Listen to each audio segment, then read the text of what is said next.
لو عندك كوباية شعرية وكم قطعة بانيه، تعالى اقولك ممكن تعملي بيهم ايه. هتعملي بيهم وليمة هتكفي عيلة بحالها. اللهم صل وسلم وبارك عليك يا حبيبي يا رسول الله. تعالي نشوف هنعمل ايه. عندي حلة على النار، هعمل التسبيكة الاول. هحط فيها ضرس توم. الاكلة دي ما تنفعش بالبصل، لازم يكون توم. طبعا هقلبها كويس وبعد كده هحط لها ايه كزبرة. اللهم صل وسلم وبارك عليك يا حبيبي يا رسول الله. طبعا كل واحدة فينا بتحاول تدبر عشان يعني ايه تعيش عيشة كويسة وعشان اولادها، لان احنا ممكن ناكل اي حاجة لكن الاولاد لا. حطيت طبعا معلقة كزبرة كبيرة.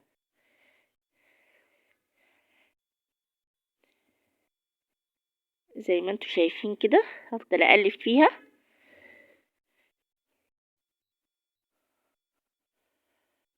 وبعدين اول ما تحمر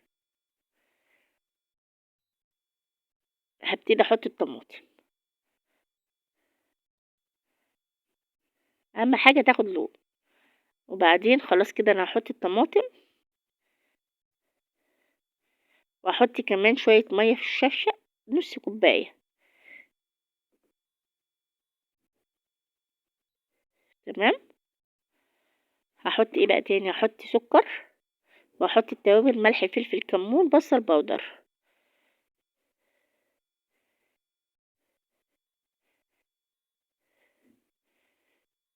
زي ما انتوا شايفين. تعالوا بقى نشوف الطريقة. عندي ايه هوريهولكوا الاول كده. اللهم صل وسلم وبارك على سيدنا محمد. وبعد كده هقول لكم المقادير.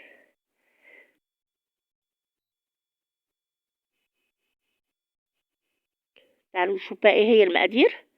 زي ما انا قلت لكم عندي نص كيلو بانيه فرمته في الكبة، وعندي الشعرية هي طحنتها زي ما انتوا شايفين، وعندي كوباية ونص رز مطحون او دقيق رز، كوباية ونص. وعندي بصلة متوسطة، وعندي كام فص توم، وعندي شبت وبقدونس وكزبرة، وعندي التوابل ملح وفلفل وكزبرة وكمون. وطبعا ايه الشبت والبقدونس ورق بس.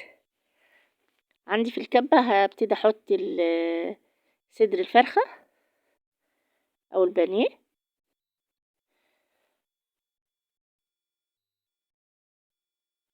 وهبتدي احط البصل والثوم،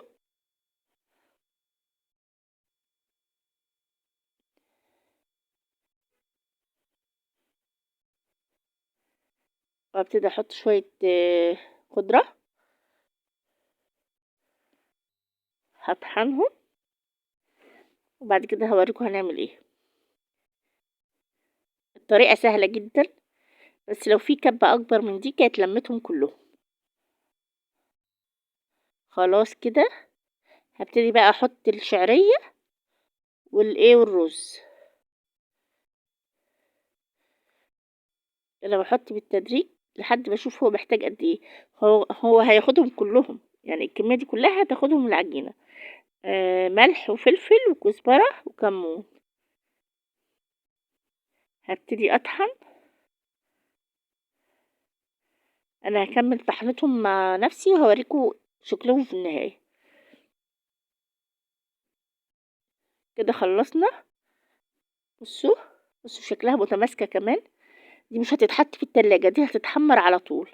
عندي طبق فيه زيت، والصينية اللي هحط فيها او الطبق اللي هحط فيه هبدأ احط في ايدي وابتدي ايه اخد قطع صغيرة اهي زي ما انتم شايفين واصبعها. طبعا دي من احلى الكفتة، ما فيش حد في مصر ما استعملهاش او ما عملهاش.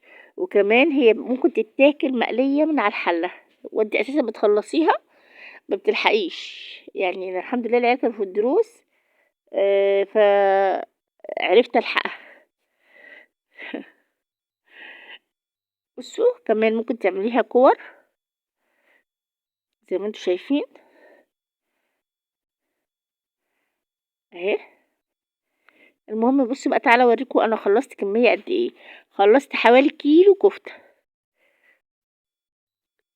تخيلوا كده بقى كيلو الكفته دي بكام، وعملتيها ازاي بحاجات سهله جدا.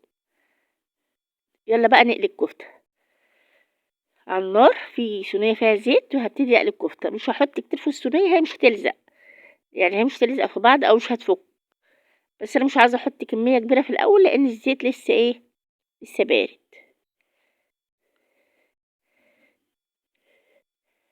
تمام كده.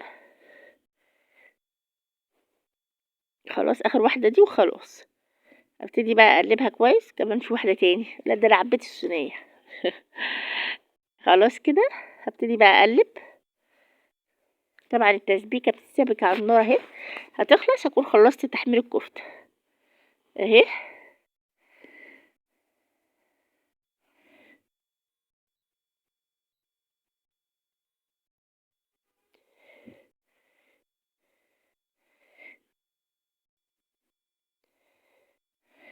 بص طبعا هي كفته الرز بتبقى حلوه قوي باللحمه، ولكن كمان حلوه قوي كمان بالفراخ.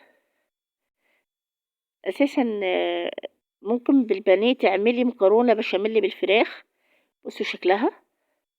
تعملوا كذا حاجه بالفراخ. بصوا بقى، دي كميه وفي شويه تاني كمان. بس بصوا شكلها ايه. التسبيكه اتسبكت، هبتدي احطهم واحط الباقيين كمان،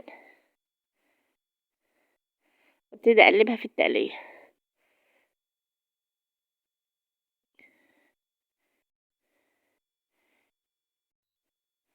خلاص كده خلصنا الاكل.